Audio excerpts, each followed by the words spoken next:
Gentlemen, the word patriarch has a lot of negative connotations today that it didn't always have. But I want to talk today about how you can become a proud patriarch.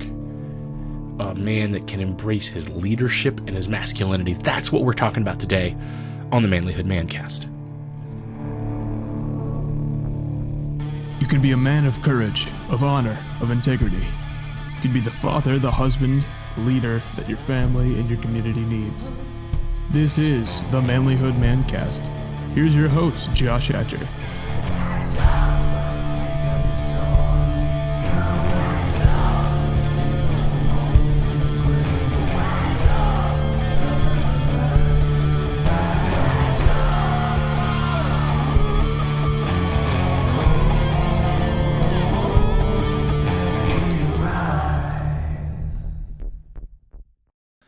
Gentlemen, welcome back to the Manlihood Mancast. I'm your host, Josh Hatcher. Listen, if you want to grow and level up as a man, I just want to invite you to our private Facebook group called the Manlihood Man Cave. It's for men only. It's a safe place. I know the word safe place and safe space has a lot of weird connotations, but it's not like that, I promise. But it's a place where men can connect with other men and have great communications and encourage each other.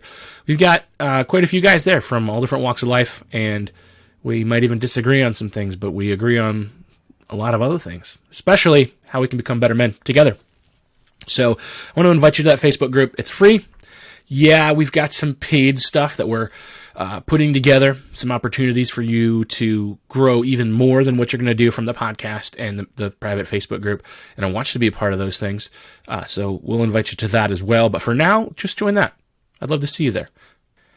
And one more thing before we get into the meat and potatoes of our podcast here in a minute. Let me tell you about our Manlihood Apothecary Dirty Beard Oil. It's a CBD-based oil that's good for promoting hair growth, and it has some essential oils in it that actually have antibacterial properties like cinnamon and lemon and peppermint and rosemary. So keeps your beard clean. It's put together by our friends at Hemp Mafia, and this is a limited run. If this goes well, this might be a product that we offer. But I want you to try it out. So head over to manlihood.com/store and check out our Dirty Beard Oil. All right, guys, we'll get right into our podcast after this.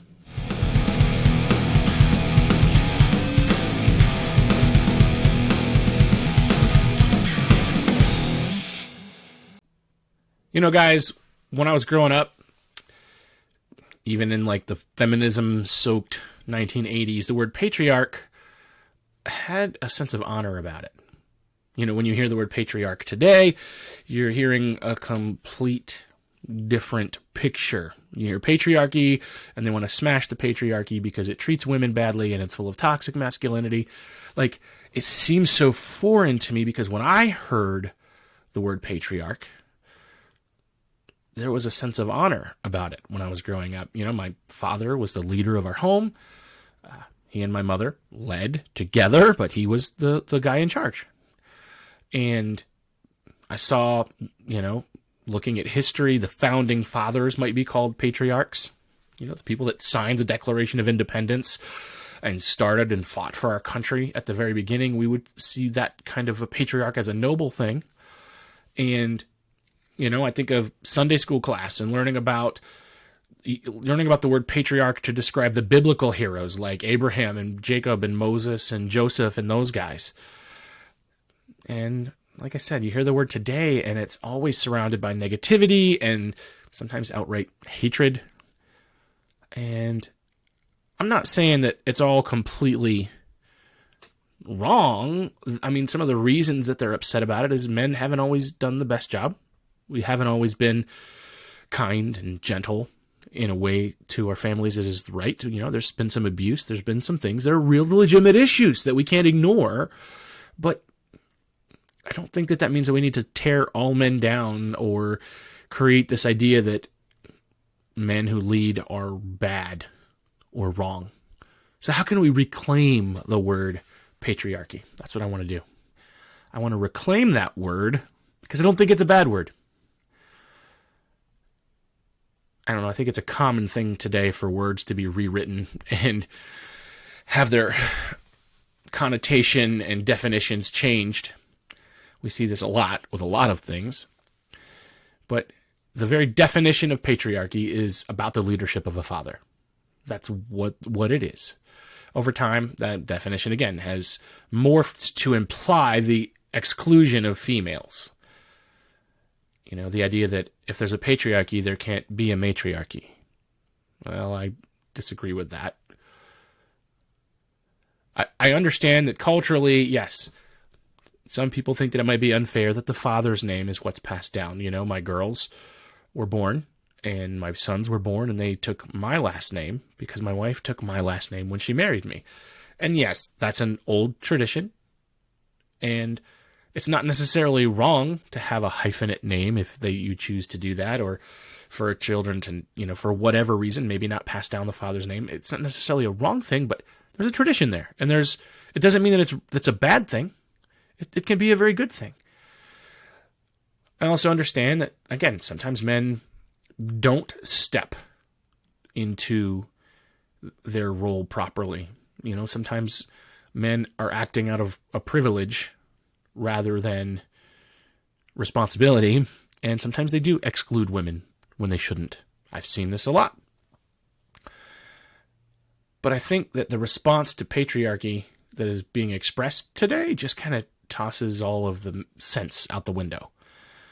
You don't have to tear down one thing to build up another. I mean, we see this with just about every issue today. We see it with race, we see it with gender, we see it with sexual preference, we see it with financial status, just this concept and this idea that if something's in power, it has to be torn down to make space for or to build up something else. And I don't think that's how this works. I think that when something is bad and wrong, it should be corrected. So if there are men who've behaved poorly, who haven't been fair to women, then those men need to be corrected and maybe taken out of their positions of power. But I don't think that means that we have to take this position that no men should be in power and only women should be in power, or that we should strive to have quote-unquote equity for equity's sake. Anyway, I think that to tear down male leadership just because some men are bad is the wrong mindset entirely. Leadership can be shared. In my home, I lead. And my wife leads. And we lead together. We have a patriarchy and a matriarchy. And we find a way to make that work. I think that's the very nature of every relationship. I think this idea that she must bow to me because I'm the man is kind of dumb. So I don't make that happen. And she doesn't think that she has to boss me around just because she's the woman. No, we lead together. And we also embrace fully what it means to be a man and what it means to be a woman, and we lead from that place. That's what I think matriarchy and patriarchy are meant to be. Fully embracing who you are as a man or as a woman, and then leading from that place. I want to encourage you, don't let yourself get browbeat. I actually think that critical theory and communist philosophy, Marxism, has a lot to do with the driving factors of this kind of amplified version of feminism, maybe the third wave of it or whatever they call this. And I think that it believes that tearing down power structures are how we can effectively bring equity to the world. But the problem is that doesn't offer a good solution to the power vacuum that gets created. So then you basically will have an endless cycle of one person seeing another as marginalized and then tearing down power to make room for the marginalized. And now the marginalized becomes a new elite ruling class. And then they get more power, and then they must be torn down and replaced with a new elite ruling class of marginalized people. That's not how we get equality or equity or whatever it is that you're trying to get. I understand the need to pull down corruption and to pull down power that's being used improperly. We should hold that accountable. I agree with that concept that Marxism proposes. The problem is, what really needs to guide it is individual freedom and personal responsibility and right and wrong and a moral code. What they're doing is just tearing stuff down. There's no real solutions there. And if you ever question it, if you ever think, well, maybe communism isn't so bad, all you've got to do is look at history and see every place that it's worked. Tell me all the places that communism has worked. And if you can make me a good list of that, maybe I'll listen to you. But I'm pretty sure that everywhere that they've done it, they basically just murdered people and screwed up economies. The only places that it's even close to work have lasted for a long time, but they've been oppressive regimes that find weak people and make them basically serve as slaves. Think of communist China, for example. What does it have to do with patriarchy? Well, it has to do with what our current culture's view of that word means and who's fueling that word. People who believe that power must all just be pulled down because it doesn't properly spread equity out. The problem is, if you follow that philosophy through to the end, it's no better. It doesn't offer a solution. The truth is, men don't have to be knocked down a peg in order to level the playing field. Instead of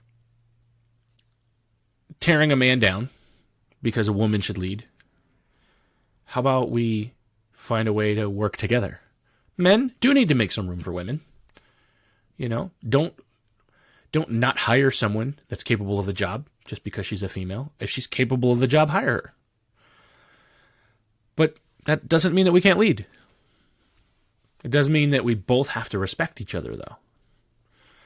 You know, the media, social media, and everybody else out there just wants to browbeat everybody into thinking that you can't lead because you're a man, and it's bad for men to lead because men have done bad things.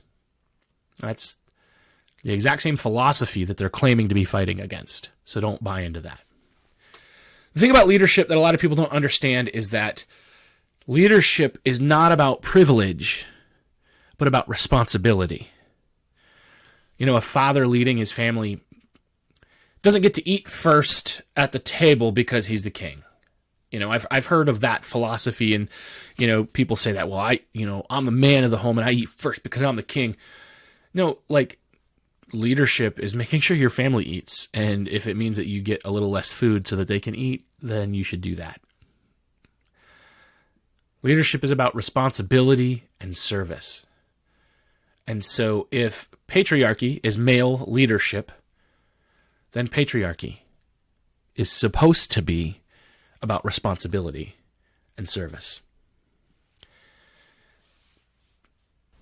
I believe that everybody is in a position of leadership. Whether you have a title, whether you think anybody is following you or not, we all have influence. That's what leadership is, influence. I think that people mistake it for power. Sometimes there's power involved. Sometimes there's not. But we all need to see ourselves as leaders. Men, women, everyone needs to see yourself as a leader. And there are people around you who depend upon you, who need you to influence them to do the right thing. And how we do that starts with us recognizing that we have a responsibility to make the world a better place. We have a responsibility to take care of the people in our life. We have a responsibility to take care of ourselves so that we can be there to fulfill the job, the duties, the mission, the purpose that you have for your life. You need to lead yourself well. That's the first thing that a patriarch will do, is to lead himself well. What you don't want to do is to let your mind get blurred or confused to think that you somehow have a right to because you're a man. And I think, honestly, most men don't think that way. I think there might be some out there. Those are the ones that make everybody all mad when we start talking about patriarchs, the people who try to tend to rule as though they somehow deserve it because they have a penis. That's not what makes you a leader. It's not. Your chromosomes aren't what makes you a leader. What makes you a leader is your heart to serve and influence the people in your life. Really, if you want to live in the fullness of what it means to be a patriarch, then you need to learn to live in the fullness of what it means to be a servant. To put others' needs before your own. Yes, to take care of yourself so that you can meet their needs. I'm not trying to say that, but you can't take care of your family if you don't take care of yourself. I understand that fully, 100%. But there's something about deferring your wants or the things that you need to make sure that you have met the needs of others around you. That's what service is. That's what leadership is. So if you want to be a patriarch, you need to start by serving your family, by serving your community, by serving the people you work with and work for. Not as a slave who's mistreated and taken advantage of. No, as someone who willingly and intentionally guides and protects and loves and teaches and serves. That's where we start. That's how we reclaim what it means to be a patriarch. That's where we reclaim it. So while the whole world may be going crazy right now and making up a whole bunch of baloney and telling you need to accept it, who cares? Let them. The talking heads on the news can tell you whatever they want to tell you. You can have all that static and noise in your ear and in your social media feed. Who cares? Who cares? You want to change the culture?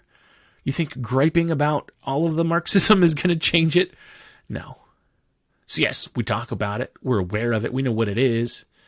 You want to change the culture? You start by changing yourself to become better. You then move on out to the next level and you change your family for the better by leading them. You lead your community, your tribe of people, your workplaces. You want to see our culture change? Every man listening to this podcast, if every one of you lived out your purpose in a way that serves their community, that serves their neighbor, that serves their family, that influences them to make good and right decisions, that doesn't greedily take everything, mine, but rather gives, protects, honors. That's how we change the culture. Anyway, guys, listen. I appreciate that you guys took the time to listen today. If you appreciate what you're getting from us here at Manlihood, please leave a rating or a review on Spotify or iTunes or Apple Podcasts or wherever you're listening. If you're watching on YouTube, give us a like, a thumbs up, subscribe to our channel, share this with a friend. Help us get the word out about Manlihood. And if you want to grow as a man and level up, go deeper than what we're doing here in this short podcast every week. You want to build community. You want to set goals and then have something to hold you accountable to keeping those goals. That's what we're working on as we're building out the Arrows and Iron Brotherhood. So it's coming soon. And I want you to be the first one to know about it. So go to manlihood.com/brotherhood and give me your email address and I'll let you know as soon as it's ready. Anyway, guys, I really love you guys and I care about you. And I'll see you next time. If you want to be a better man, check out our website, manlihood.com, for blogs, videos, and more from our Manlihood team. And you can also join our private Facebook group, Manlihood Man Cave, where you can meet up with a band of brothers who will challenge you and help you on your journey of manhood. This episode is produced by Hatcher Media for manlihood.com. Be sure to subscribe and leave us a review on iTunes, YouTube, or wherever you're listening to the show. Tune in again for more of the Manlihood Mancast.